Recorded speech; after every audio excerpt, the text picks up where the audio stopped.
안녕하세요 등 여러분, 닥터혜자입니다. 이제 곧 여름 휴가철이잖아요. 노는데 정신 팔려서 물에 들어서 귀찮아서 하다 보면 자외선 차단제 덧바르는 거 자꾸 까먹잖아요. 그게 바로 제 얘기거든요. 그러다 보면 사실 붉게 올라오면서 통증이 있거나 껍데기가 벗겨지거나 이제 이런 피부에 손상이 생기기도 해요. 저는 지금 약간 좀 탔지만 옛날에는 이제 피부가 타면 좀 껍데기가 벗겨지는 빨갛게 익는 그런 스타일이었거든요. 그런 게 있어요. 나는 이렇게 빨개지고 나랑 똑같이 논 내 남편은 왜 그냥 타고 말지? 이런 차이점이 좀 있잖아요. 태양에 노출되고 난 뒤에 여름 휴가 후에 일광화상을 입는 경우, 그리고 어떻게 대처해야 되는지 이런 거에 대해서 오늘 한번 얘기를 해보려고 하는데, 그걸 알아보기 전에 나와 내 남편의 차이, 이런 것들을 알아보기 위해서 우리가 피츠패트릭 피부 타입이라는 거를 제가 한번 말씀을 드릴 건데, 얼만큼의 멜라닌 색소를 가지고 있는지에 따라서 사람의 피부 타입을 1번부터 6번까지 단계별로 나눠 놓은 거예요. 이제 1번으로 갈수록 멜라닌 색소가 엄청 없는 하얀 피부, 그리고 6번으로 갈수록 아주 까만 피부. 보통 백인 같은 경우는 1, 2번, 5, 6번으로 갈수록 흑인으로 가는 거고, 보통 한국인들은 3, 4, 5번에 분포를 하게 돼요. 이 중에 3번에 가까울수록 같이 태양 받았을 때 껍데기 벗겨지고 빨갛게 익고 통증 있는 그런 피부 타입이 될 거고, 5번에 가까울수록 그냥 한번 탔다가 크게 화상 없이 회복이 되는 피부가 될 건데, 이 멜라닌 색소가 사실 우리가 자외선을 받았을 때 우리 피부 손상을 좀 방어해주는 역할을 하거든요. 이 멜라닌 세포가 얼만큼 있느냐에 따라서 사실 백인 같은 경우는 자외선에 노출되었을 때 손상 정도가 훨씬 커서 피부암 발생 확률도 사실 동양인에 비해서는 백인들이 훨씬 높아요. 이 멜라닌 색소가 우리를 타게 하고 까맣게 만들지만 무조건 나쁜 건 아니라는 거.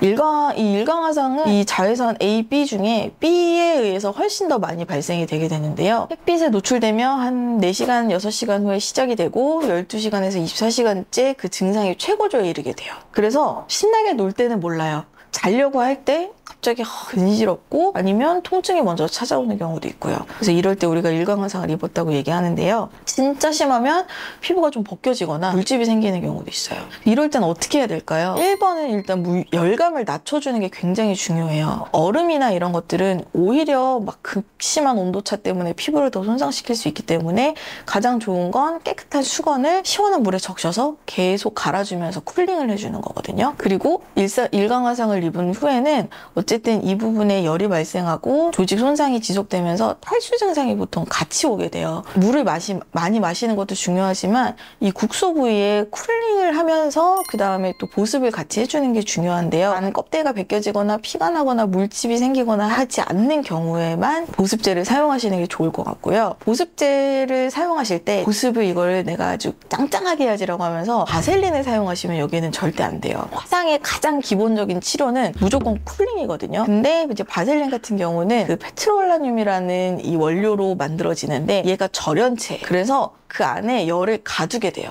그래서 얘네가 날아가거나 쿨링이 제대로 안 되고 오히려 그 국소 부위에서 열이 모여 있으면서 더 2차 손상을 초래할 수 있기 때문에 바셀린 말고 알로에 겔이나 데콘 겔이나 요즘에 뭐 시카 같은 성분이 들어간 그런 이제 수딩 겔 같은 종류로 쿨링을 하시는 게 좋고, 특히 뭐 맨솔이나 이런 확한 느낌이 드는 거 있잖아요. 당장은 시원할 수 있는데 오히려 자극감이 들 수 있어서 안 쓰시는 게 좋습니다. 그리고 혹시 만약에 물집이 생겼다면 이건 일광화상 치고는 엄청 심한 거거든요. 일광화상을 1도 화상이라고 하는데 표재성이 넘어가는 2도 화상이 되어야 이런 물집이 생겨요. 병원을 방문하시는 게 좋고, 특히 집에서 이렇게 뜯거나 바늘로, 소독 안 된 바늘로 이렇게 해서 물 짜내려고 하시면 운 안 좋으면 감염되실 수도 있거든요. 흉터가 심하게 남으실 수도 있고, 그래서 병원에 가시면 멸균된 바늘로 물집을 터뜨려 주실 거예요. 그리고 그 껍데기는 안쪽에 있는 상처를 보호하는 막이니까 절대 떼어내지 않으시도록 해요. 증상이 좀 참기 힘들 정도로 가렵거나 손상이 심하다면 국소적으로 염증을 단기간에 줄여줄 수 있는 스테로이드 연고 같은 걸 쓰시는 게 훨씬 더 후유증이 남지 않는 방법이 될 수 있고요. 내가 힘들다면 타이레놀이나 아니면 뭐 진통 소염제 같은 걸 드시는 것도 방법이 될 수 있습니다. 일광화상은 사실 치료를 잘 해도 그 부위 자체가 피부가 어두워질 수가 있는데요. 이제 흔히들 보통 탔다고 하죠. 근데 그게 이제 일부 부위만 국한되면 색소 침착이 되는 거고요. 피부가 탄 거는 결국엔 돌아와요. 하지만 시간이 좀 걸리긴 하고요.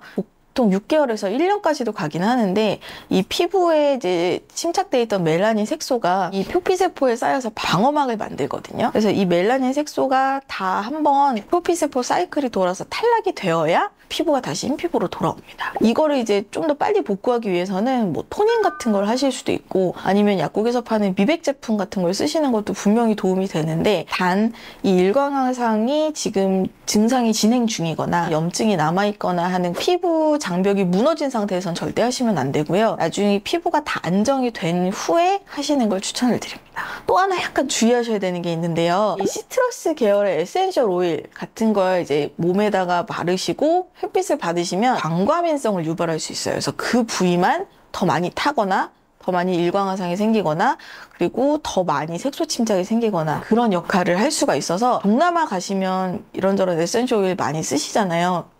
그래서 그런 걸 하시고 난 다음에는 자외선 차단을 좀 해주시는 게 좋고 이 라임 같은 경우는 라임 주스나 라임 즙을 막 묻힌 채로 돌아다니면 그 부위가 조금 더 색소 침착이 잘 되거든요. 에센셜 오일이 아니더라도. 그런 부분들은 혹시 동남아 가셔서 이런 감귤류를 접하시거나 에센셜 오일 쓰실 때 좀 주의하시는 걸 추천을 드립니다. 이런 일광화상 때문에 생기는 증상들이 사실 안 겪으면 좋은 거라 어떻게 해야 될까요? 1번은 자외선을 안 만나는 거. 우리가 정오를 기준으로 앞뒤 2시간, 10시에서 2시까지가 자외선 농도가 가장 높거든요. 그 시간에 외출을 좀 삼가해 주시는 게 좋고 피치 못하게 이제 외출을 해야 된다면 자외선 차단제 잘 바르고 어떤 자외선 차단제를 선택해서 발라야 되는지는 제가 예전에 올린 자외선 차단제 영상을 좀 참고하시면 좋을 것 같고요. 이제 물리적으로 차단하는 것도 있죠. 선글라스나 모자나 옷. 사실 청바지 같은 경우는 자외선을 거의 차단한다고 보시면 돼요. 물에 젖은 옷 같은 경우에는 자외선 차단이 훨씬 효과가 줄어들거든요. 그래서 물놀이 때는 물놀이 전용 래시가드를 입으시는 게 효과적으로 자외선을 차단할 수 있습니다. 그래서 오늘은 여름철 일광화상에 대해서 알아보셨는데요. 즐거운 여름휴가 보내시기를 바라며 오늘의 영상이 도움이 되셨다면 구독과 좋아요를 부탁드려요.